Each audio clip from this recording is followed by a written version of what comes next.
Saudações a todos, me chamo Anderson Alves de Moura da Silva, sou bolsista de iniciação científica do CNPq e venho apresentar o trabalho A Interação entre Campos e Fontes de Cargas e Correntes, uma introdução. Então, dado o poder da teoria clássica de campos na descrição da interação entre campos e partículas como ponto primordial, vamos analisar no presente trabalho o caso eletromagnético, o qual, em teorias mais profundas, possui o fóton como partícula elementar descrita. Como objetivos do presente trabalho, temos os seguintes: apresentar as definições básicas do eletromagnetismo, tais como tensor-força eletromagnética e transformações de gauge, construção da lagrangiana para o campo eletromagnético no vácuo e na presença de fontes, e a aplicação do princípio variacional para a obtenção das equações de movimento, e, por fim, aplicar a teoria com fontes a ser desenvolvida para se obter o campo elétrico entre cargas pontuais, o retorno à lei de Coulomb. Então, iniciamos então o estudo com o campo eletromagnético no vácuo, o qual é dado pelos vetores E e H, que são os campos elétrico e magnético, e que constituem um objeto mais geral que é o tensor força, F∞I, dado pela equação 1. As componentes dos campos apresentados estão na equação 2. Então, podemos combinar o tensor força F∞I de modo apresentado na equação 3, usando a matriz métrica de Minkowski, para obter o objeto da equação 4, que é um invariante de Lorentz. Então, usando a equação da energia dada pela equação 5, obtemos que esse invariante de Lorentz na equação 4 ele apresenta a mesma direção de energia por unidade de volume. Então, invariância de gauge. Esse tensor campo de força, o F∞I, ele pode ser expresso também em termos dos potenciais vetoriais, dado pela equação 6, onde agora os potenciais vetoriais são tomados como variável dinâmica. Com essa definição e aplicando-se à equação 7, podemos ver que o nosso tensor campo de força escrito na equação 6, ele é um invariante de gauge, bastando apenas a substituição da equação 7 na equação 6. Vamos agora apresentar a construção da lagrangiana do campo eletromagnético no vácuo.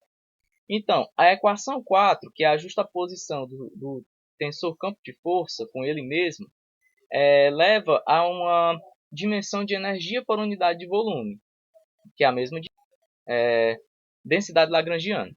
No entanto, para se construir ela, também outros requisitos devem ser impostos. Essa lagrangiana tem que ser um invariante de gauge, invariante de dualidade e por paridade também. Então, com esses requisitos, a melhor escolha para a lagrangiana do campo é a dada pela equação 8, o qual obtemos a densidade lagrangiana na equação 9. E assim, tomando a variação da ação 8, obtemos a equação 10, que é, em conjunto com a equação 6, a equação que expressa o tensor força em termos dos quadripotenciais, as equações de Maxwell no vácuo. Então, construída agora a lagrangiana do campo eletromagnético no vácuo, a inclusão de fontes externas, dado pela quadricorrente definida por -ρ e J, as densidades de carga e corrente, é apresentada agora na integral de ação dada pela equação 11, onde aqui temos o termo do vácuo mais o termo de corrente.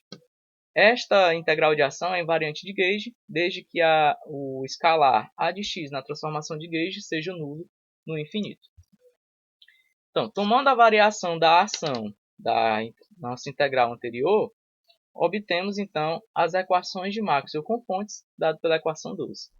E assim, tomando a derivada em relação a Ni da equação 12 e usando a equação do campo de força em termos dos potenciais, obtemos a equação da continuidade dada pela equação 13. Vamos agora aplicar a teoria apresentada ao caso eletrostático, obtendo então a lei de Coulomb. Para isso, vamos considerar que a quadricorrente é dada pela equação 14. E assim, tomando o índice μ igual a zero na equação 12 e usando a definição dos campos, do campo em termos do tensor campo de força, obtemos a equação 15. E assim, integrando sobre todo o volume e considerando a função delta e a propriedade dela dada na equação 16, obtemos a equação 17, que é a lei de Gauss. E assim, para uma simetria esférica, obtemos em unidades C igual a 1 a equação 18, ou em unidades MKS a equação 19, que é a equação do campo elétrico de uma carga pontual, onde obtemos dela a lei de Coulomb aplicada a uma carga pontual E.